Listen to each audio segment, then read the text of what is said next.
시청자 여러분 안녕하십니까? BOA 뉴스투데이 시작합니다. 북한이 10일 근거리 탄도미사일로 추정되는 수발의 발사체를 서해상으로 발사했습니다.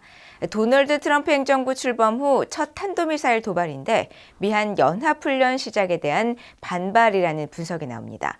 이런 가운데 북한은 핵 추진 잠수함을 건조 중인 모습을 공개했는데 러시아와의 기술 협력 여부가 주목됩니다.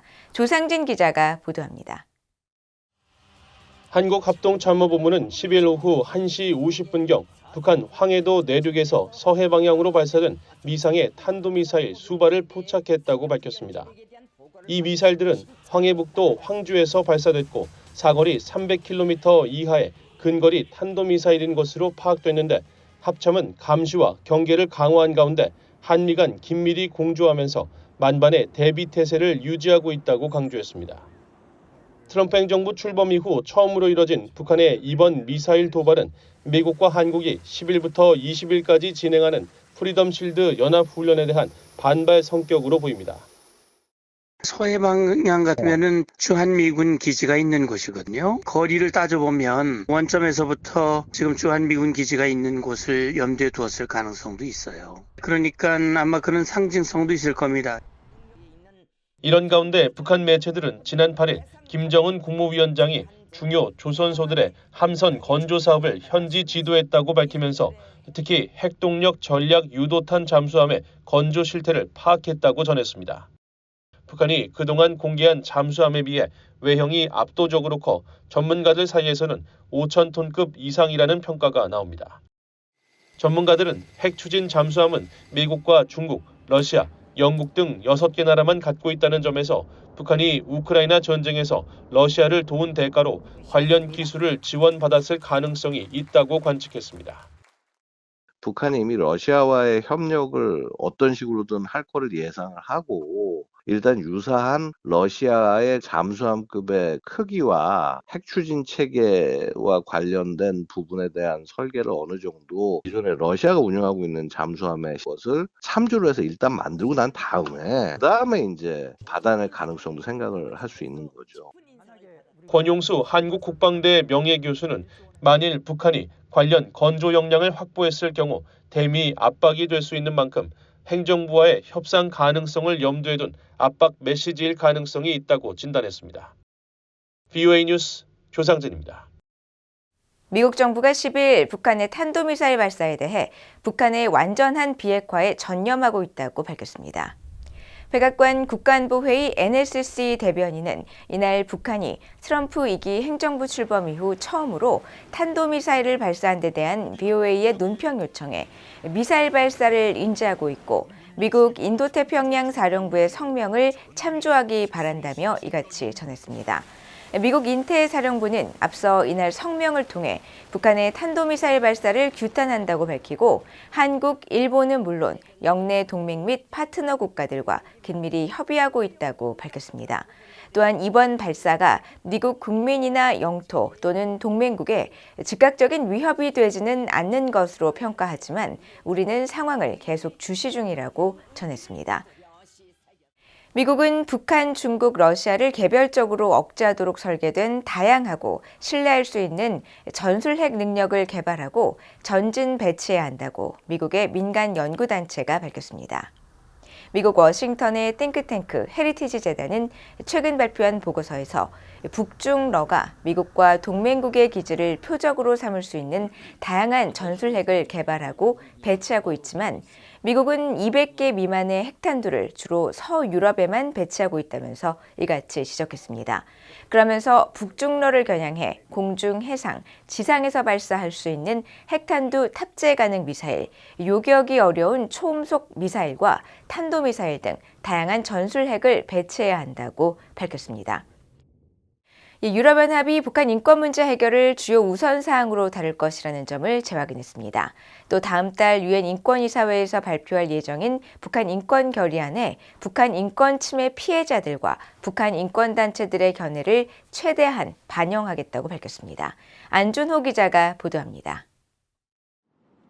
파울라 판팔로니 유럽 대외관계청 아시아태평양 부실장은 최근 북한 인권 침해 피해자들과 북한 인권 시민단체들에 보낸 편지에서 북한 인권 상황에 대한 해결은 앞으로도 계속해서 유럽연합의 최우선 과제가 될 것이라고 밝혔습니다. 중국에서 강제 북송된 탈북민 김초록 씨의 가족과 북한에 10년 이상 장기 억류 중인 한국인 선교사 김종욱 씨의 형 김정삼 씨, 전환기 정의 워킹그룹과 북한인권위원회 등 북한인권 시민단체들은 지난달 초 카야 칼라스 EU 외교안보정책 고위 대표 겸 유럽 집행위원회 부위원장에게 북한인권 개선안을 담은 공개 서한을 보낸 바 있습니다. 이들은 서한에서 북한인권 결의안에 김정욱, 김국기, 최춘길 선교사 등 북한에 억류 중인 피해자들의 실명을 명시하고 이들을 포함해 모든 납치자와 억류자, 국군포로들의 즉각적이고 무조건적인 송환을 촉구했습니다. 이에 대해 판팔로니 부실장은 지난달 27일 전환기 정의 워킹그룹에 보낸 답신에서 이 문제와 관련한 귀하의 제안에 유념하고 있다면서 이를 면밀히 검토해 가능한 한 반영하겠다고 밝혔습니다. 이어 언제나 그렇듯 최종 결의안은 귀하와 다른 이해 관계자들의 의견을 적절히 반영할 것이라고 말했습니다. 유엔 인권이사회는 지난달 24일부터 다음 달 4일까지 스위스 제네바에서 제58차 회의를 진행 중이며 이번 회기 마지막 주에는 북한 인권 결의안이 채택될 예정입니다. 유엔 인권이사회는 지난 2003년부터 2006년과 2007년 두 해를 제외하고 지난해까지 매년 북한 인권 결의안을 채택해왔습니다. BOA 뉴스 안준호입니다. 북한 라진항 무기선적 부두에서 또다시 대형 선박이 포착됐습니다. 지난 18개월 동안 2만 개가 넘는 컨테이너가 거래된 것으로 추정되는 가운데 북한 서해상에선 선박 2척이 유엔 대북 제재에 따라 금지된 선박 간 환적을 벌이는 장면이 포착됐습니다. 함재하 기자가 보도합니다. 북한 라진항 부두를 촬영한 9일 플래닛랩스의 위성사진입니다. 북한 전용으로 분류된 부두에 115m 길이의 대형 선박이 선체를 맞대고 있습니다. 바로 앞 부두에는 컨테이너가 선박보다 긴 길이로 놓여 있는데 선박이 이들 컨테이너를 선적 혹은 하역 중일 가능성이 있습니다. 지난 2023년 백악관이 북한과 러시아의 무기거래 현장으로 지목한 이곳 북한 전용 부두에서는 지난 2023년 첫 선박이 포착된 이래 발견된 선박만 35척에 달합니다. 통상 선박 한 척당 실을 수 있는 컨테이너가 대략 600개인 점으로 미뤄볼 때 실제로 러시아로 향한 컨테이너는 약 2만 1000개라는 계산이 나옵니다. 이런 가운데 북한 서해 해상에서 불법 선박 간 환적으로 추정되는 장면이 포착됐습니다. 10일 서해 석도 북부 해상을 촬영한 플래닛랩스의 위성사진에 165m와 60m 길이 선박이 선체를 맞대고 있는 모습이 확인된 것입니다. 이들 두 척이 접선한 곳은 북한 최대 항구인 남포에서도 약 30km 떨어져 있어 사실상 망망대해인 이곳에서 두 선박이 선체를 밀착하고 있는 것입니다. 지금은 활동을 중단한 유엔 안보리 대북제재위원회 전문가 패널은 지난 2023년 발행한 보고서에서 해외에서 출항한 선박이 북한 영해에서 북한 선박과 만나 환적한 뒤 종류를 알 수 없는 화물을 북한 남포로 옮기는 방식으로 제재를 피해왔다고 지적한 바 있습니다. 유엔 안보리는 지난 2017년 채택한 결의 2375호 11조를 통해 북한이나 북한을 대리하는 선박이 어떤 물품도 건네받지 못하도록 했는데 이에 따라 이들 선박이 환적을 통해 어떤 물품을 주고받았든 모두 제재 위반에 해당합니다. BOA 뉴스 함재하입니다.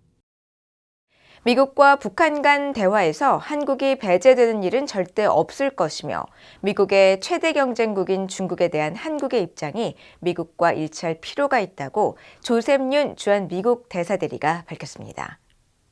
지난 1월 임기를 마친 필립 골드버그 대사를 대신해 최근 한국에 부임한 윤 대사대리는 10일 미한 의회 외교 강화를 위해 출범한 한국 국회의원 모임인 한미의원 연맹 창립특별 대담에서 미국은 북한 비핵화 원칙을 포기하지 않을 것이라고 밝혔습니다. 이어 트럼프 대통령은 1기 임기 당시 북한과의 협상을 끝내지 못한 만큼 다시 하고 싶다는 생각을 갖고 있다면서 미북 정상회담이 추진되면 한국이 배제될 수 있다는 일각의 주장에는 동의하지 않는다고 말했습니다. 윤 대사대리는 또 무엇보다 현재 미국의 가장 큰 경쟁국은 중국이라며 통상이나 안보 분야에서 한국의 입장이 미국의 입장과 완전히 일치해야 할 필요가 있다고 강조했습니다. 이상으로 BOA 뉴스투데이를 모두 마칩니다. 시청해주신 여러분 고맙습니다.